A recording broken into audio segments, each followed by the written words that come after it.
and welcome to another episode of Two Guys and a Chainsaw.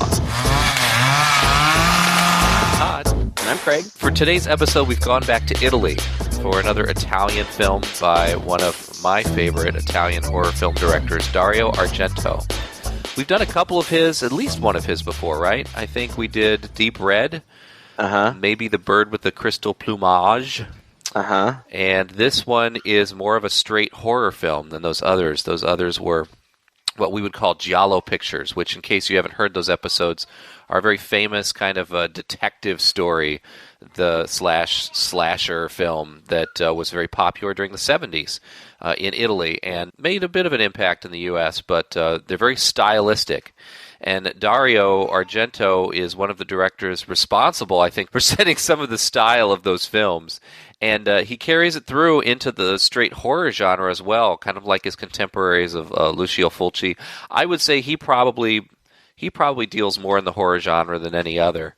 And this one is called Phenomena, and this is one of his first films and only films that got what you would consider proper theatrical release in the States, even though it was cut up considerably when it was released here.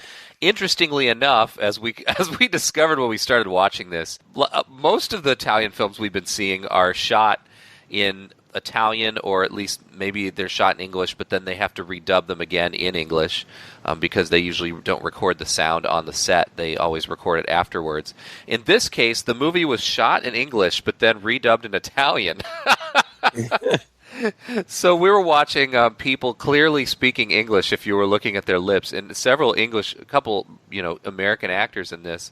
But then we're hearing Italian come out, and we're reading the subtitles at the bottom of the screen. That's because we watched the uncut version. I decided that if we were going to do this, we were going to do it right, and we should watch the original instead of the one that was cut up for the American release. I had heard that it was better anyway, that it made a little more sense.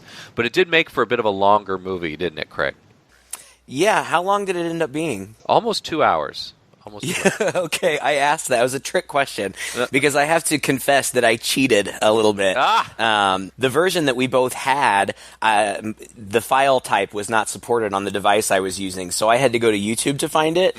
And it's there in its entirety. It's like an hour and 56 minutes.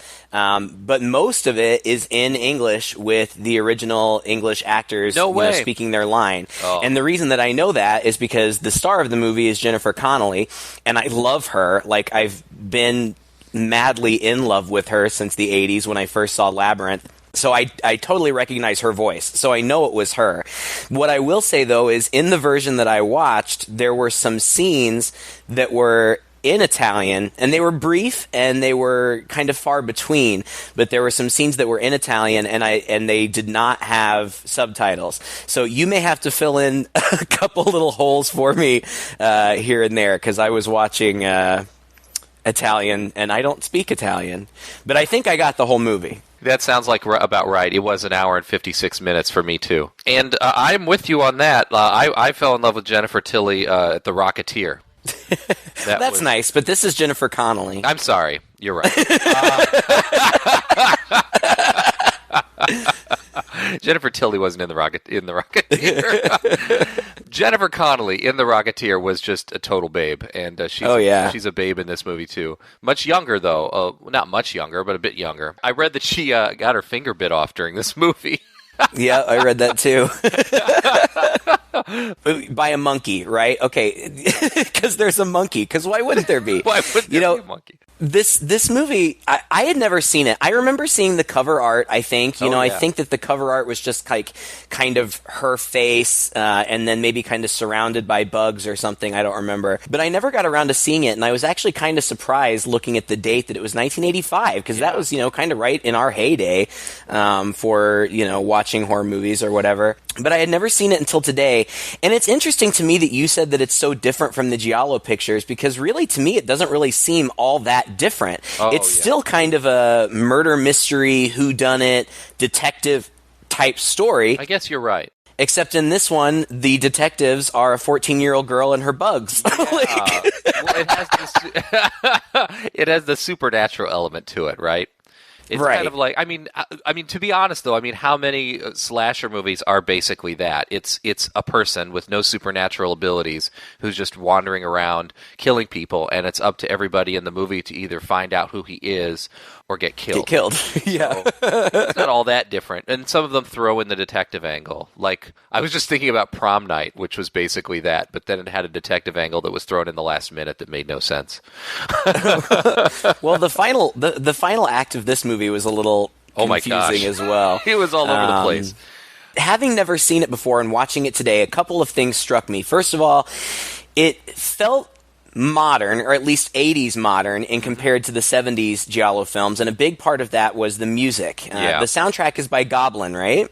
It is, although, I mean, and they're credited big time in the front, and they're you know, they do all of his pictures, but I actually read that they contributed very little to this soundtrack.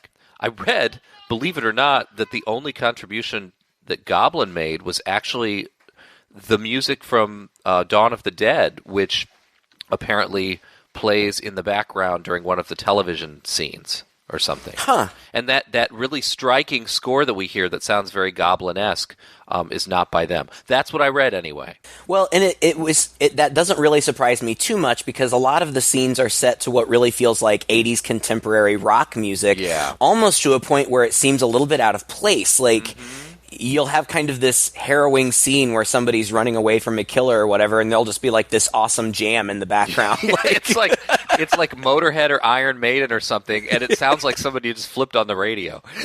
Right. I mean, it's good music. I liked the music, but it seemed a little out of place in places. So that was one of the things that struck me. And the other thing that struck me was that it's very much Argento. Now, you're much more of a fan of his than I am. I've seen the movies that we've watched together, and I've seen Suspiria. But this definitely has hints of Suspiria in it. You know, this young girl, Jennifer Connelly, her name is Jennifer in the movie too, gets sent off. Her dad's a famous actor. She gets sent off to this famous Swiss boarding school, and then all of it, but there's a killer that's going around and killing all of these young girls. And so she has to. So then it becomes a mystery. How are we going to find out who this killer is? And that's very kind of classic.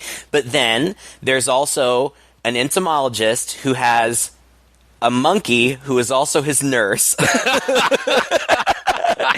and Jennifer Connelly can talk to bugs. Yeah. There you go. I mean, that's pretty much the movie in a nutshell. I love the creativity, though. Like, I mean, movies can get absurd, and you know me, I often fault films for being outside of the realm of believability, but I do tend to give a pass to these Italian films, because as I've said before, I don't believe that the plot in these films is really meant to be followed closely. I feel like, first and foremost, these directors are more concerned about imagery, almost about creating visual poems, you know, than they are about a plot. And so what we get is more in service to the style and the feeling and the image and the emotion you're supposed to be getting, as opposed to making any sort of coherent sense as to what's actually going on. But I love the idea. Like, I mean, who in the world? This has got to be the only film that has a monkey in it, that has an entomologist who solves crimes with bugs, and does, you know, it solves a mystery with the help of a girl who has a psychic connection to bugs, right? You know, it's like one of a kind. It is, and it's funny because in talking about the plot, even when I was watching it, I was thinking, God, this is pretty stupid, and yet, ultimately, I liked the movie. Like, and frankly, I really kind of am not sure why I liked it, but I did. I mean, it as long as it was, and it does get a little bit slow in some places. I mean, I think that they could have, you know, maybe trimmed some fat here and there, but for the most part, it was intriguing, and you know, I was curious. The very first scene is this girl is like on a field trip or something, and she gets left behind, and so she, you know, they're out in the country, so she walks to the nearest house, and when she goes in, it seems like there's nobody there, but we see that there's someone or something chained to the walls, and it's trying to break the chains, and eventually it does, and then whatever it is attacks her, wraps the chains around her neck, and then chases her outside. and there's like a big waterfall, and she's kind of on a bridge or something, and I feel like she gets stabbed first. Is that right? She gets stabbed with a pair of scissors. It's really, again, it's so stylishly Argento. He loves these close-ups, and especially of the brutality. Early on, when she's breaking free of these chains, a pair of scissors falls from a table, and it hits the floor and just like sticks in the floor, and you get this shiny, bright, silvery scissors right there in the foreground that he makes a big deal out of. And then as she's being chased, you see that the killer, you never, again, classic Argento, you never see the killer except maybe some gloved hands or maybe in an overcoat or something, which, come to think of it, doesn't make a lot of sense in this film. But all right, anyway, it's there, and then you just see these scissors, almost like the scissors are coming after her. And when she gets cornered in the waterfall, he just stabs her repeatedly in the gut. And then this poor girl, like, this is like a waterfall, I guess you could visit, like a tourist attraction, right? And she's kind of under it in kind of a cave-like area, and I guess there's a piece of glass there, like a glass window, to keep people from falling backwards.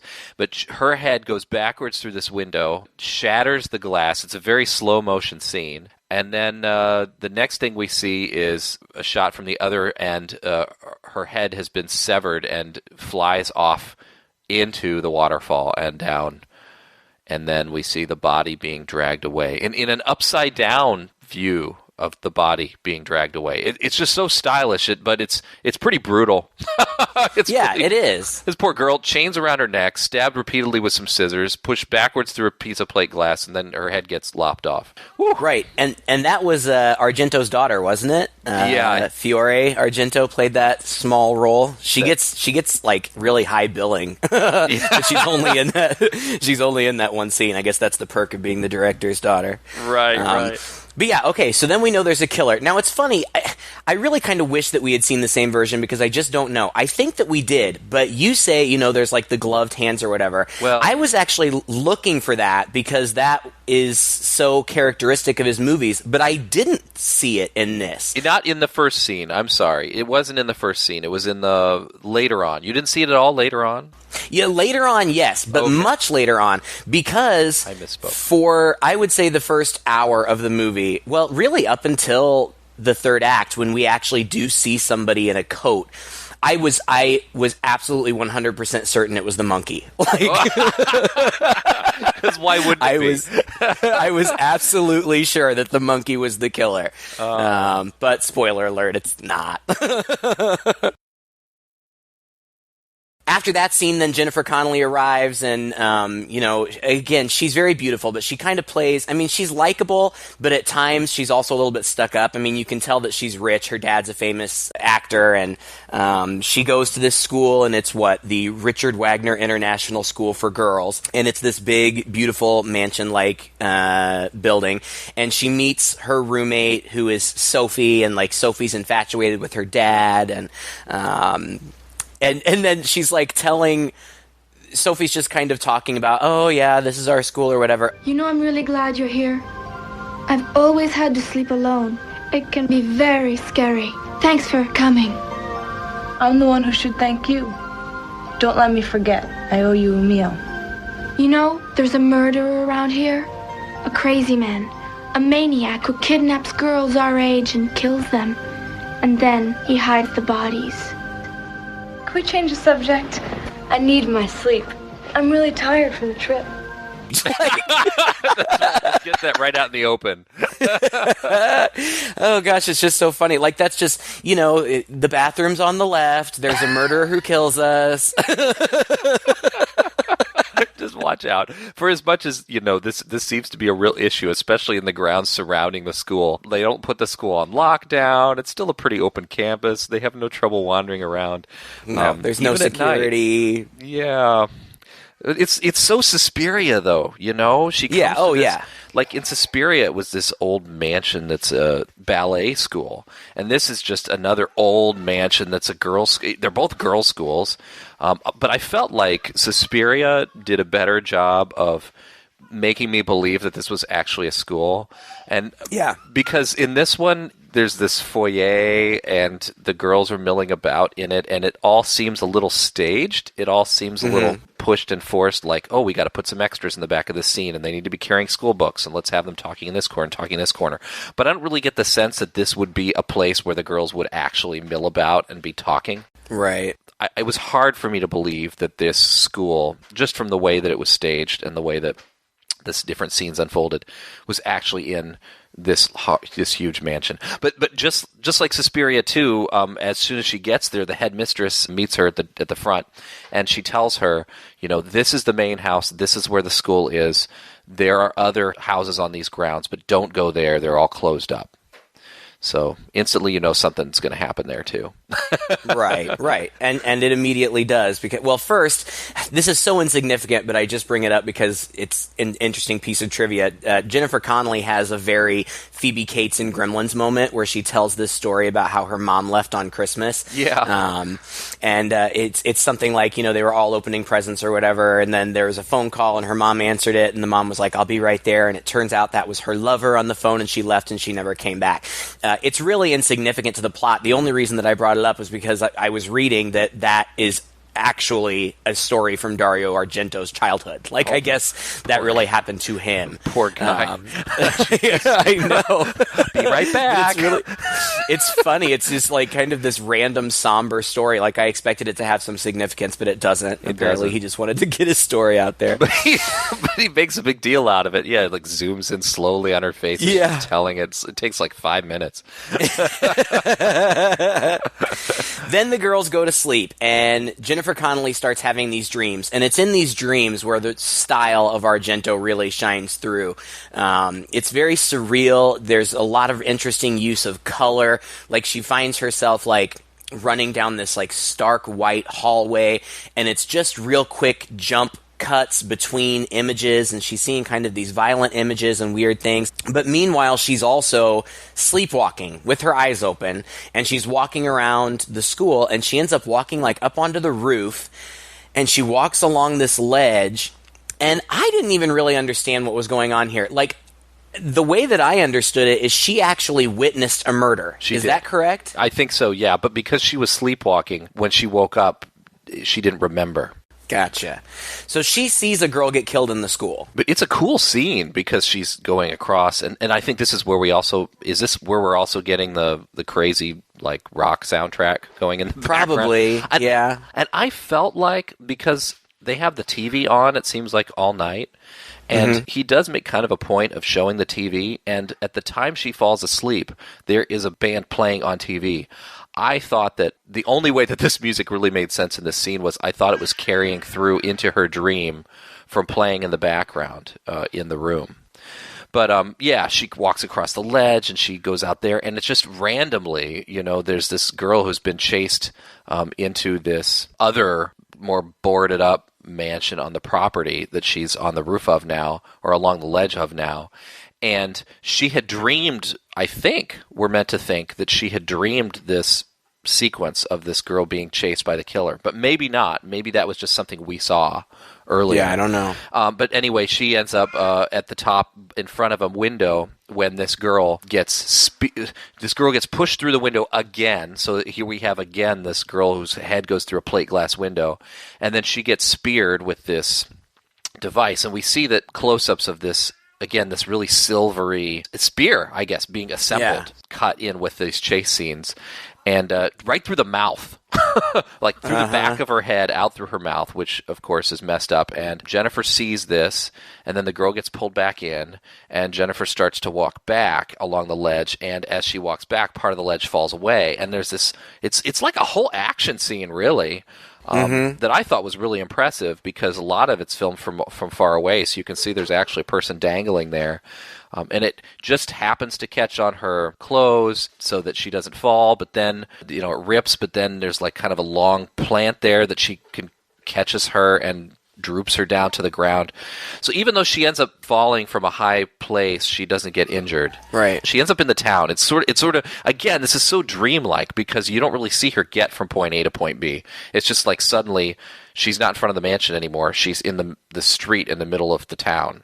Right. Just kind of stumbling along. Yeah, and almost gets hit by cars, and she almost gets hit by two guys in a convertible, and they get out, and they're like, are you okay? Are you on drugs? What's going on? And you think that they're, like, helping her because they get her into the car, but she's struggling. But then as they're driving down the street, from their dialogue, it sounds like they're going to, like, have their way with her.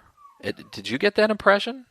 It was in Italian. Oh, it was all in Italian. Well, the whole scene in the car was in Italian. But yeah, I mean, it's that's what it seemed like. They were being aggressive, and like, you know, not letting her go or whatever. And it seemed sinister. It didn't seem helpful. Yeah, they were saying to each other, like, what do you think? Do you think she's on drugs? Do you think we can do it? And this kind of stuff. Gotcha. So the fact that she escapes from them is good, too. This is just like peril around every corner for this poor woman. Right. But she jumps out of the car, like, rolls into the forest. And then the monkey saves her. And then the monkey saves her. And it's so funny, like, well, first of all, she sits there and, like, talks to some ladybugs for a while. I say talks to, she doesn't really talk to them, but, like, she has, like, these, you know, like, psychic communications with them or whatever. And then the monkey shows up and she's like, oh, hello, monkey. I'll take your hand. I'll take your hand. Where are we going? And the monkey, whose name is Ingrid, I think, right? Or yeah. Ilse, what's Inga. her name? Inga, okay. Yeah. Her name is Inga, and Inga takes her back to the entomologist's house. And the entomologist is John McGregor, Professor John McGregor, and he's a paraplegic, and he's played by Donald Pleasance of Halloween fame. And they strike up an immediate bond because he says that he's an entomologist, and she's like, oh, I really like bugs. And he's like, oh, I used to know a girl who liked bugs. You remind me of her. She used to come and visit me, but then she stopped coming because she got killed. The killer got her. Greta. Poor Greta. Right. But, you know, so they form this bond, and he tells her, you know, you've got to get control of this sleepwalking. Next time you sleepwalk, you know, recognize it and tell yourself, I'm sleepwalking, I have to wake up. And she's like, oh, okay, I will, but it's not going to be any big deal. This hasn't happened in a long time. I don't expect it to happen again. And she ends up going back to the school where the horrible headmistress, who has just been a bitch to her from the beginning, like, without any motivation. Yeah. Decides that she's crazy. The stock terrible headmistress, you know. Yeah. You got. I mean, she's beautiful. She's a beautiful woman, but is really. She's nasty.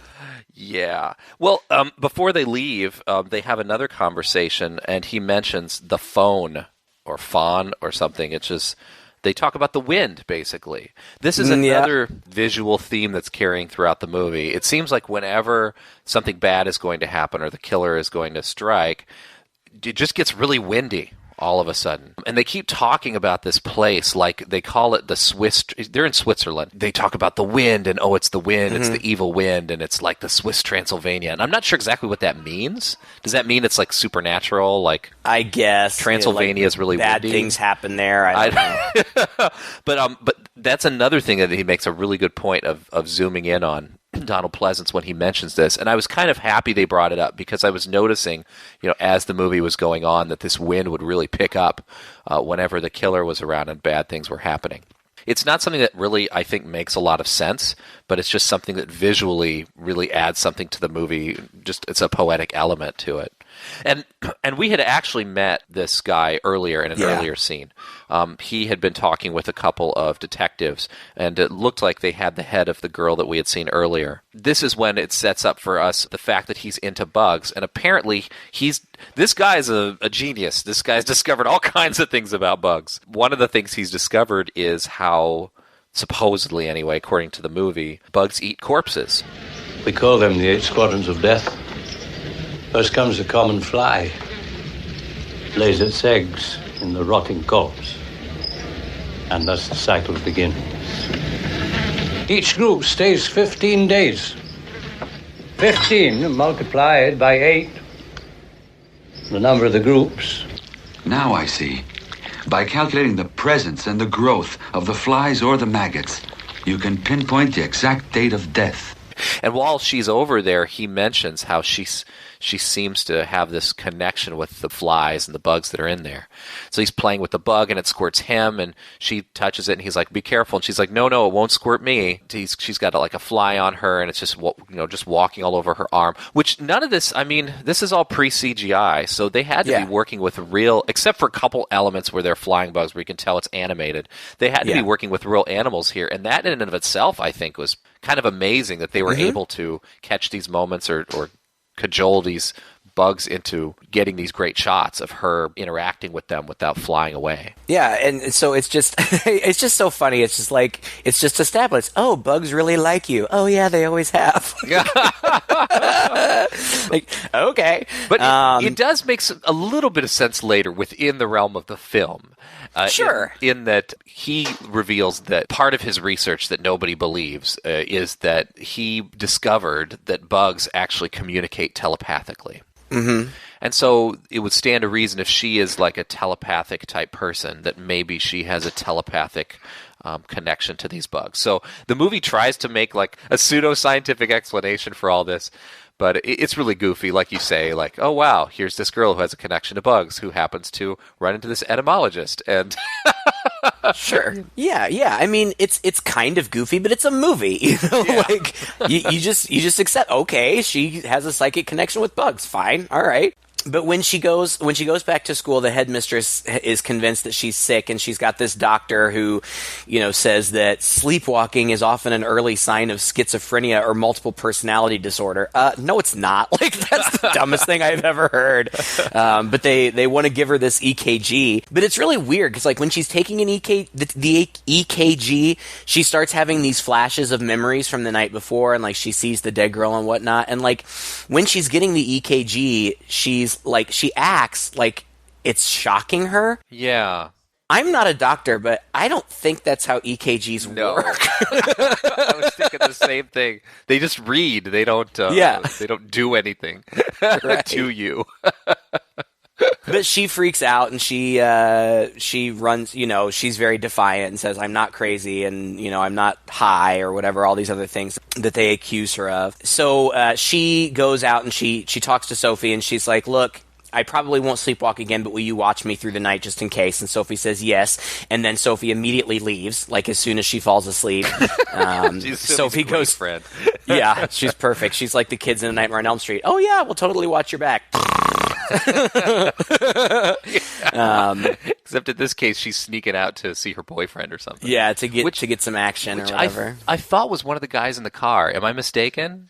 I don't know. I didn't know who he was. Doesn't really matter. I had no idea. But anyway, okay, so Sophie goes out, and then Jennifer starts to sleepwalk again. Meanwhile, Sophie's boyfriend is like, "Oh yeah, well, I can only stop by. I've got to go." And she's like, "Okay, whatever." And so then she starts getting chased by the same scary figure with the put-together harpoon or whatever it is he or she has, and eventually she gets killed, and Jennifer wakes herself up from sleepwalking, but she hears somebody scream, and so she goes out, I guess, to investigate, and a firefly leads her to a glove in a tree. Yes. And so oh my gosh, this sequence is so weird. The thing is, like, she goes outside, which is stupid, right? And you're thinking, all right, she's going to die too. And, of course, the wind picks up. And she doesn't seem to be sleepwalking at this point, right? Because she encountered the locked door. The one good thing Sophie did do was lock the door like she said she would. So it seems like the locked door, like, jolts her out of it. So she's outside. She's totally lucid. And this music picks up. And it's really good music. I mean, it's this classic Argento. I would swear Goblin wrote it, but apparently they didn't. Anyway, it pumps, and it's driving, and it's exciting. It almost feels like chase music, but this whole scene is like 10 minutes long, and it's super slow. She's just wandering outside, very slowly stepping, looking around. This firefly comes around and starts buzzing around. She looks up, and it dances around a bit and lands on her palm. and then it comes up and it starts flying away, and she's like slowly leading her away, and so she's slowly following it and into some bushes, and I guess it's like really tangled up, but then she decides she needs to stick her hand in there, and so she is carefully pushing her hand through and avoiding some thorns and pulls out this glove. I mean, the whole time this music's going, you know, and it's like I'm waiting for the killer to jump out and get her, but you know, it just doesn't. And sure enough, she finds the glove. She looks at it, the wind stops, and she walks back inside. It turns out that the glove had some maggots on it. Well, and it gets a little bit jumbled here because I feel like they wanted to get several scenes in, and they just kind of seemed like they had to wedge them in. Like, she goes and she talks to the entomologist again, and, you know, again, they just kind of have a discussion about how the bugs like you or whatever, and maybe they can help you or whatever. But then we go back to the school, and the girls and the headmistress are like plotting against Jennifer. Like, the headmistress wants to plant a girl in her room to keep an eye on her, and one of the girls grabs a letter that she had written to her dad, and in the letter it says, you know, they think that maybe I have multiple personalities, and I think maybe I do too, because my new personality can talk to bugs or something. And they start teasing her about this, and they're like pretending to be bugs, and then they start chanting, "We worship you, we worship you." And she breaks away, and she's facing them as a group. The wind starts to blow, and the light changes on her face. Right. She somehow psychically calls an enormous swarm of flies that then descend on the school and are like covering every single window. And that shuts them up real quick. Yeah, right. And so then somehow, I don't know how it works, I feel like they try to sedate her, or they do sedate her or something, and they're going to send her to the loony bin. That's the headmistress. Like, we're going to send her to the crazy farm or something. She faints after this whole spell, and when she wakes up, she's got an IV in her arm, yep. But the headmistress leaves a nurse to keep an eye on her. The nurse falls asleep, she escapes, and she goes back to the entomologist. And this is where the detective work begins, because the entomologist tells her, okay, that larva that you brought me from the glove is a very specific type of larva, the sarcophagus larva. Yeah, the great sarcophagus larva. He's got one of the flies that comes from this larva, and he's like, it's time to get the two greatest known detectives ever on the case. He's like, maybe I should say unknown. And she's like, what? And he's like, well, the detectives are you and the fly, and you're going to be partners. You're going to be partners. And the fly is going to lead you to the dead bodies.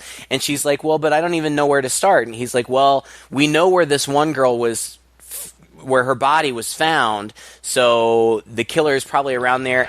When you get near to the killer's house, you'll know about it soon enough, because the sarcophagus will go crazy and head straight for the dead bodies. All you have to do is follow it and come straight back.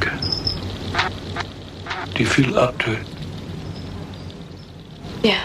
So he sends her and this fly out alone. Yeah, this 14-year-old girl and a fly to go find the killer. Right. The killer of 14-year-old girls, yes. Right. He helps her up to that point. Right. And then he sets her loose. At least this fly's not trying to make love to her. The earlier, the earlier scene when they established this psychic connection, it's just this really creepy scene toward the beginning of the movie when they first meet, when the fly is some bug is crawling all over her, and he's like, "Oh, it's making a sound that's unusual. Like this is the mating sound." She's like, "Oh," and then he's like, "Well, that's really strange because it's not mating season." She's like, "Oh yeah." He's like, "You're really having an effect on this bug." She's like, "Yeah, I guess I am." He's like, "No, like you're really exciting him. He's really excited by you." And I'm thinking, where is this going? Like, okay, we get it. Oh gosh. Yeah. So they're on the bus. You're right. They're on the bus. The 14-year-old girl and the fly take a bus trip, and she gets into a fight with some lady on the bus about having the window open or something. It's totally random. And but then Donald Pleasance had told her, the fly will start to freak out when you're close. So you'll know when you're close because the fly will start to freak out. So the fly starts to freak out. So she gets off the bus, And she lets the fly out, and the fly starts leading her, and it leads her to the house from the beginning of the movie that the first girl had been killed at. Well, she goes and she investigates the house, and she doesn't really find anything, but when she's like standing on a stool or something trying to pull down some documents off of a shelf, the leg of the stool breaks a hole in the floor. But immediately then after that, the groundskeeper or like the real estate agent who's representing this house shows up and kicks her out, and he's like, nobody lives here, nobody's lived here since 8 months ago when the former tenants left. And so she leaves, but we see the fly down into that hole in the floorboard, and we see that there are body parts down there. Yeah. So she definitely was on the right track. She just didn't quite get there. Now this is still a pretty tense scene, though, because we expect there's going to be something there. Oh, yeah. And, in fact, there's a car that we saw in a few shots earlier that seems to be trailing her, but he doesn't make a big deal out of it. Like, you kind of think, oh, well, maybe the car just turned behind the bus at some point. But then while she's in there, you see a shot of the car blocking the driveway out the window. So there's somebody there, and then it zooms in ominously on the tailpipe of this car. And I really like what Argento does here visually, because up to this point he's been showing us a lot of these ominous silvery things, right? The spear and the scissors at the beginning, all glinting and silvery, all in close-up. And so when he zooms in on the tailpipe of this car, it's just polished bright silver, like a sports car. Mm-hmm. And it gives you this just a subconscious feeling like, oh no, she's in danger here. But I think it just turns out to be the car of the real estate agent. No, it's the detective. Oh, it's the detective who comes after him. Okay. Yeah, because the detective, after she leaves, the detective comes and talks to the real estate guy, and he's like, well, who lived here last? And the guy's like, oh, well, I can't tell you that, it's confidential. And that's kind of all we get out of that. I think he gets the important bit of information, though, that the last tenant was in there about 8 months ago. Yes, right. Yeah. Which makes sense with the timeline. Mm-hmm. So then we get this weird scene where Inga, the monkey, is outside the entomologist's house, and she's like distracted by a kite in a tree. Mm-hmm. I didn't know if this was something intentional, like somebody put that there to distract her. I think so somebody put that there to distract her, and so she's messing with it, and while she's messing with it, somebody goes into the house and closes and locks the door behind them. And Inga goes to the door and starts pounding on it, and she's kind of freaking out, and then she goes to a window, and she's pounding on the window, and she starts breaking into the window like she's breaking the blinds or whatever, and then she's kind of trying to break in. Meanwhile, the entomologist is coming down his stair lift in his wheelchair, and we see finally somebody actually in like a trench coat and gloves, and they stop the chairlift, and then they start it again, and when he comes down, he gets impaled with that spear. I guess then the killer flees. Inga gets inside, and she's obviously sad at first, but then she's mad. And so she runs outside, and the killer's driving away, and she attacks the car. Yeah. I thought this was really a touching scene, though. I did too. Yeah, right? Because as Inga's outside and she sees the door close in the front of the house, it's like she realizes she's been tricked, and she's running up there and desperately trying to get in the house, and she's breaking through a window in the door and reaching in so she can see, as she's trying to get in the house, she sees, what she can't stop in front of her, this whole scene unfold and this guy get killed. And when she gets in there, she just like goes up to him and pokes him and just looks immediately. It's just really sad. It was sad. I agree. And I was kind of rooting for her when she got mad, and she attacks the car, but the killer kind of like swerves the car around, so she gets thrown off. But then she goes walking through the forest, Inga the monkey, and she finds a trash can, and she digs through it for about 5 seconds before she finds a straight razor. And then she's ready to go. So random. I know. Oh, gosh. A very silvery, straight razor. Yep. Sharp, moonlight. Because you would find, who doesn't just throw their straight razors away? You're hiking in the woods, you're shaving, you're done. You're done with it. is beautiful. You clean it off very nicely, and then you throw it away. Didn't Jennifer actually see this happen? Wasn't Jennifer around to kind of? I don't think so. Okay, I thought she. I don't think so. All right, maybe because Jennifer is in town and she wants to get the heck out of there. She's on the phone with her dad's manager, or financial manager, or something. And she wants to leave, and she's like, I'm serious, I want out of here, I'm not going back to that school, somebody is trying to kill me, you gotta get me out of here, wire me some money.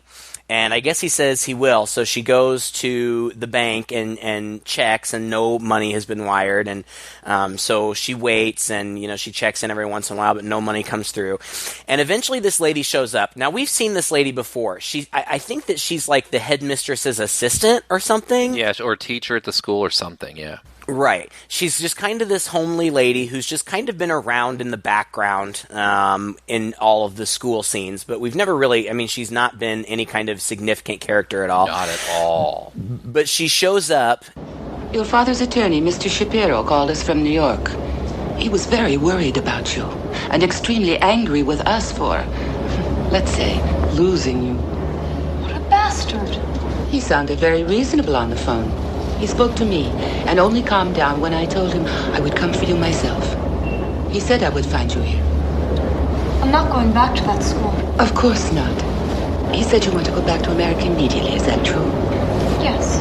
Well, he authorized me to buy your ticket and give you some money. So she takes her home and immediately starts acting really, really weird. Yeah. All the mirrors in her house are covered up, and Jennifer's like, why? And she's like, because I don't live here alone. I told you that. I have a small son, and he's very sick, and seeing his reflection upsets him. Sometimes I think he's driving me crazy. Like, just out of nowhere, and apropos of nothing. Yeah. Well, it's just that, she's so shady, and all of a sudden I'm like, are you serious? Like, we've gotten this far into the movie, and we really have never even met this woman before, and now all of a sudden she's acting all weird and crazy. And, like, she looks at Jennifer Connelly, and she's like, oh, you don't look good, you have a fever. And Jennifer's like, no, I don't. And she's like, yes, you do. I'm gonna go get you some medicine. So she goes and gets these pills, and she's like, here, take these pills. And Jennifer's like, I don't want to. And she's like, take the pills. They fight about the pills, and finally she's like, fine, I'll take your pills. And I'm thinking, she's really not going to take those pills, is she? Right. She's like, she goes into the bathroom, and the woman's like, what are you doing in there? And she's like, I'm going in to take your pills. She's like, well, why are you closing the door? She just closes the door and locks it. And I'm thinking, okay, she's going in the bathroom to pretend that she's taking the pills, but she's not actually going to take the pills because this woman, it clearly wants too badly for her to take these pills. And she takes a pill. Right. Like, what? I know. You're right. This is where the movie totally goes off the rails. It really goes off the rails here. It's bizarre. So she takes the pill, and then as soon as she's taken the pill, then she starts to see maggots everywhere. Like, there's maggots in the sink, and there's maggots on the towel, and there's maggots on the wall.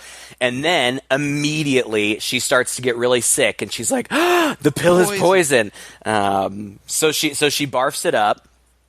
And then she runs out and she tries to call somebody, but the lady hits her in the head. Yeah. And then somebody arrives and, like, rings the doorbell, and this woman goes around the house pushing all these buttons, and, like, this house is like a fortress. It's like all it goes on lockdown. Yeah, all these, like, steel walls, like, drop down over the windows and stuff. Like, what is going on?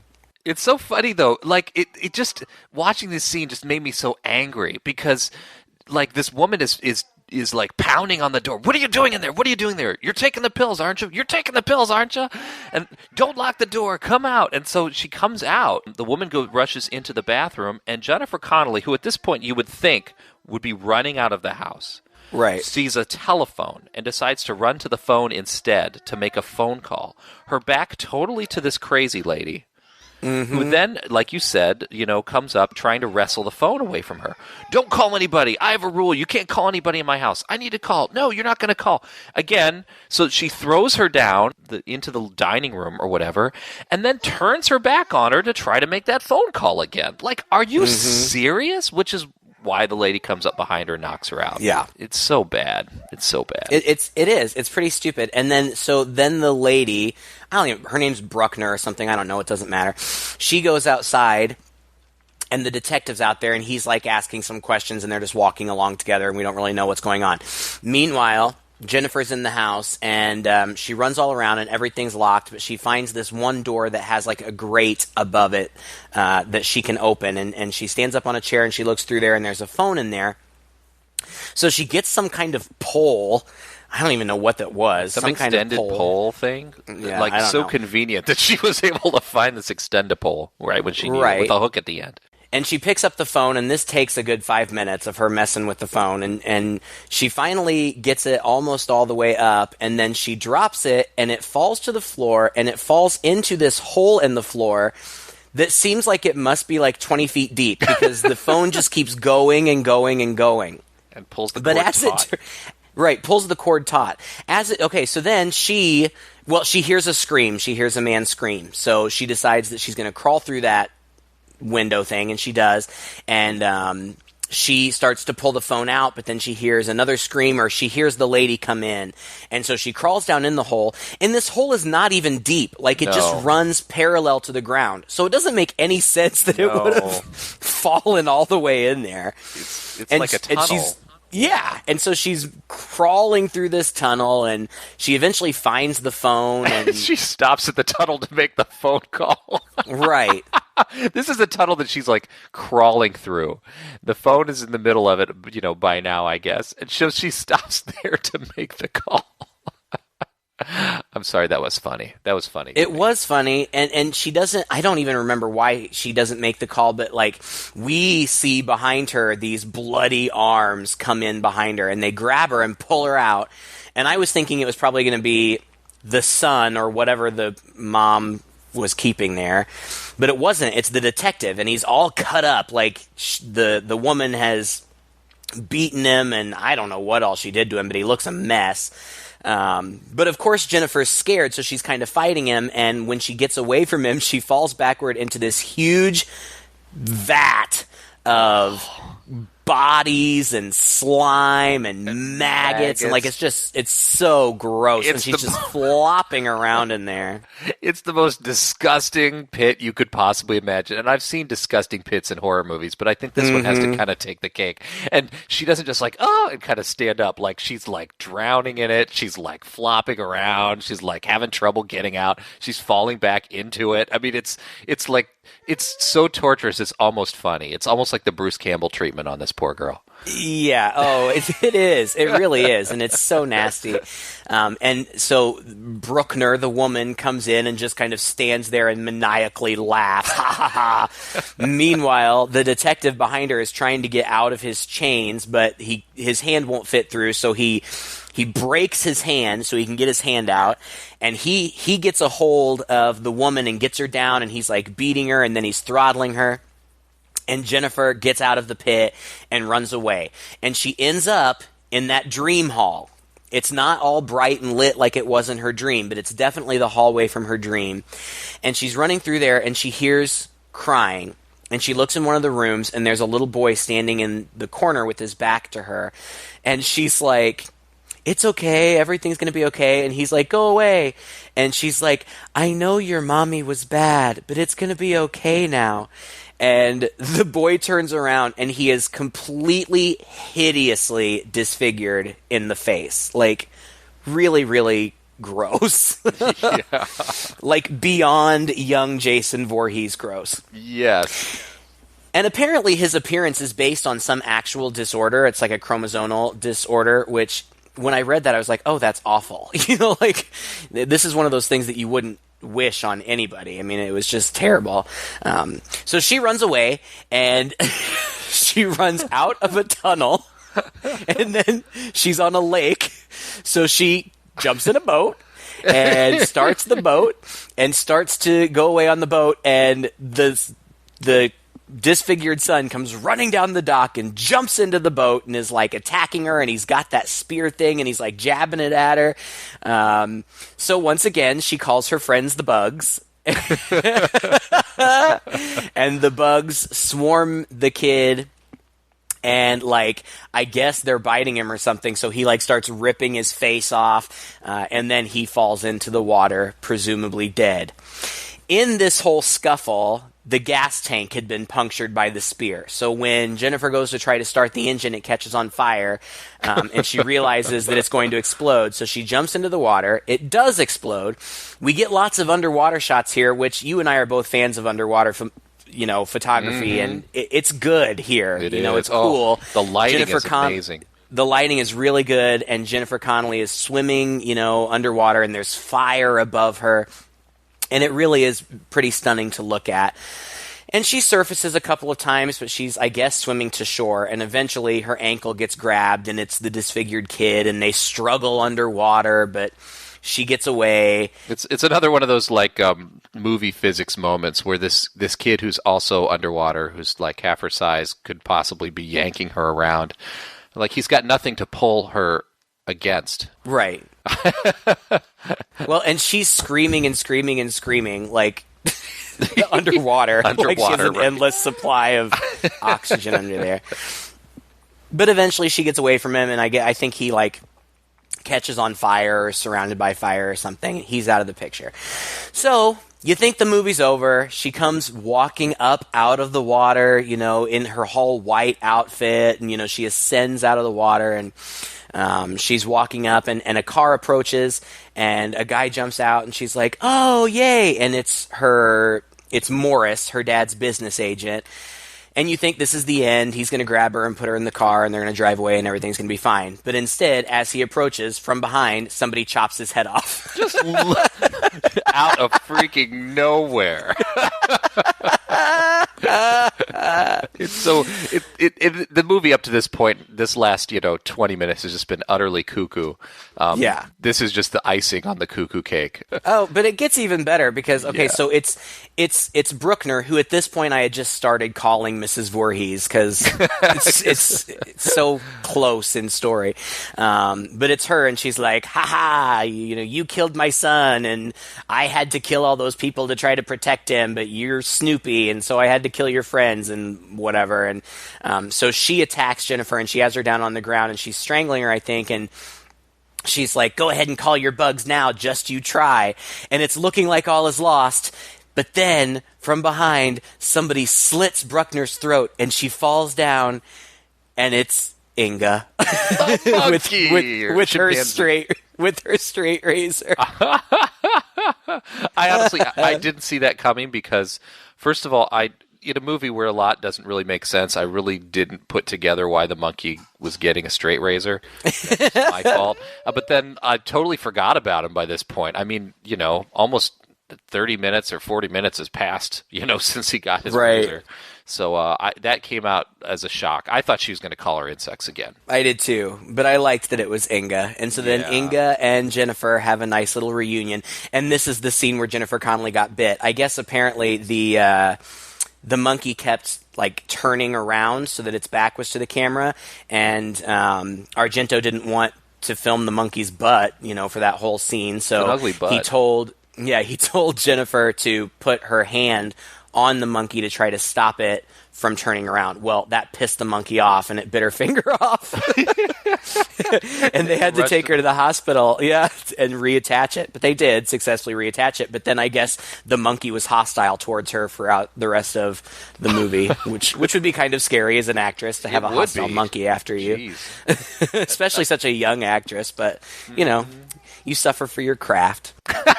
Lose a finger, lose a friend.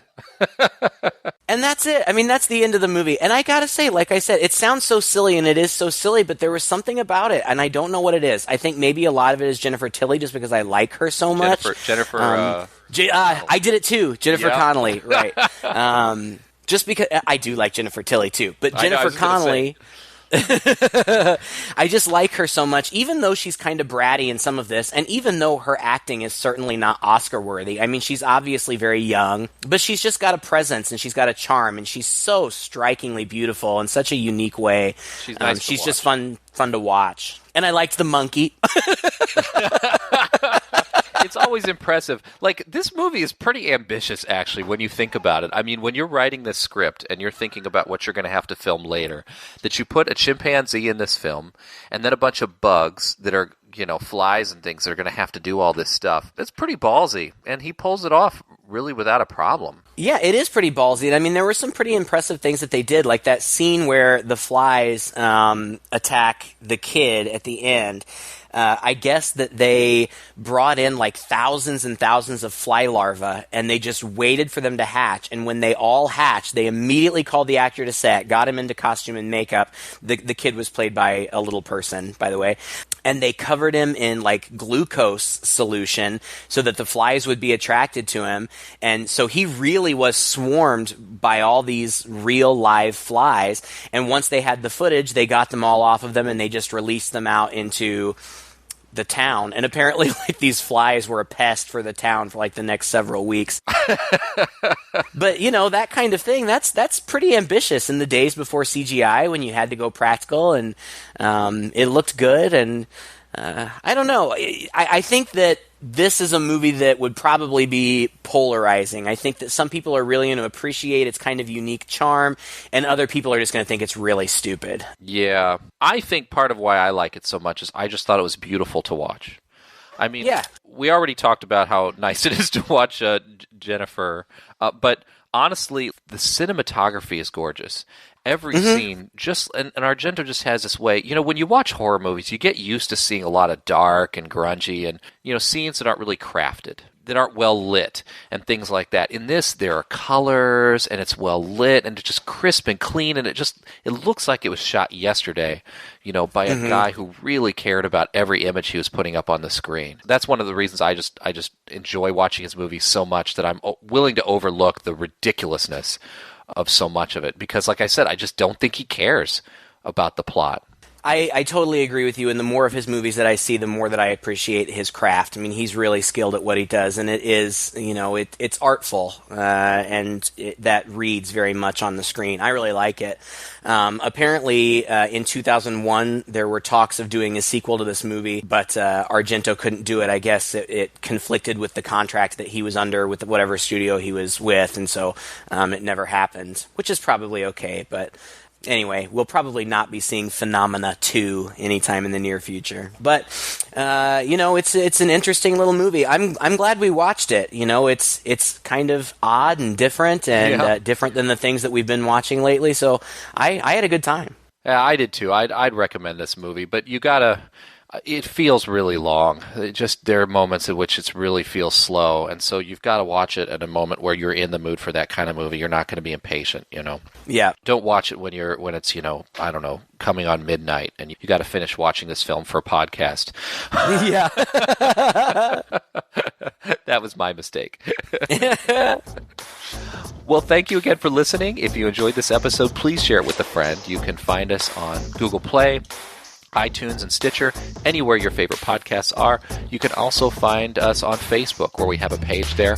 Like us there. Share this with a friend. Please let us know what you think of the podcast, what films you'd like us to see next. And also, if you visit our website, which is linked from there as well, you can see some written reviews of horror movies, too, that we post every Thursday. Until next time, I'm Todd. And I'm Craig. With Two Guys and a Chainsaw.